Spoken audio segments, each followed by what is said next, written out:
Good morning to all. Friday morning காலையில் சூப்பராக start ஆச்சு. 6 o'clock ஏஞ்சாச்சு. அண்ட் நைட்டே வந்து சப்பாத்தி செய்யலான்ட்டு வெள்ளை சுண்டல் ஊற வச்சிட்டேன். இது என்னென்னா வெண்டைக்காயை நைட்லேயே தண்ணியில் போட்டு ஊற வச்சுட்டு காலையில் குடிச்சோன்னா அந்த அல்சர் வந்து இன்னும் கொஞ்சம் சீக்கிரமாக குணமாகும். ஹஸ்பண்ட்க்கு அல்சர் இருக்குது, அதனால தான் பண்ணியிருக்கேன். ஸோ மாவு பிணைஞ்சிட்டு இருக்கும்போதே பப்ளு குட்டி ஏஞ்சி அழுக ஆரம்பிச்சிட்டாரு. மறுபடியும் அவரை வந்து தூங்க வச்சுட்டு அதுக்கப்புறம் தான் கிச்சனுக்குள்ளே என்டர் ஆனேன். ஸோ காலையில் வந்து நிறைய பேர்ட் சத்தம் வந்து கேட்டுகிட்டே இருந்ததா, அழகாக இருந்துச்சு அது கேட்கும்போது. எப்போல்லாம் எங்கள் வீட்டில் மாவு காலியாகுதோ அப்போ தான் சப்பாத்தி பூரின்ட்டுனே நான் செய்வேன். ஏன்னா மாவு இருக்கும்போது இட்லி தோசை தான் மாறி மாறி போகும். உங்கள் வீட்லேயும் அப்படியான்ட்டு கீழே கமெண்ட்டில் சொல்லுங்கள். அண்ட் காலையிலே பட்டி நான் எந்திரிக்கும் போதே அவரும் ஏஞ்சிட்டாரு.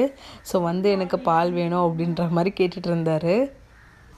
பிரேக்ஃபாஸ்ட் வந்து 8:30க்கெலாம் காலையில் ரெடி ஆகிடுச்சு. 8 o'clock தான் டேடியும் டிலனும் ஏந்தாங்க. ஏந்து அவங்க ஃப்ரெஷ்அப் ஆகிறதுக்கே 9 கிட்ட ஆகிடுச்சு. ஸோ காலையில் பிரேக்ஃபாஸ்ட்